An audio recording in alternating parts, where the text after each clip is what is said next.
Philippines. Smallest na shell. Nagkakahalaga ng $1,000 US. Wow. One of the smallest shell in the Philippines na nagkakahalaga ng $1,000 US. Adult size na po. Adult size na to. Hindi na po yan lumalaki ganyan na kaliit. Bonsai. Dito po yan sa Panglobol. Sa may balikasag po yan natagpuan. 6.1 mm. Gamuta lang ah.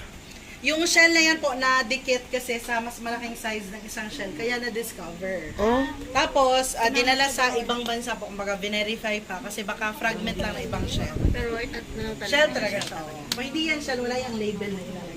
Tapos ito yung pinaka Tapos, yan po, tunay na klase ng... Excuse lang, sir. Tunay po yan na klase ng pearl na nakuha sa ganitong shell. Ang tawag po sa shell na to, Mother of Pearl or MOP. Ito mismo, pearl ito pero hindi na-develop. Kung sakali po mabuo, ganun yung hitsura. Tapos, etong shell na to, matatagpuan po sa pera na 1,000 pesos. Kung may 1,000 pesos dyan. Yung 1,000 peso bill, yung pinakalikod po,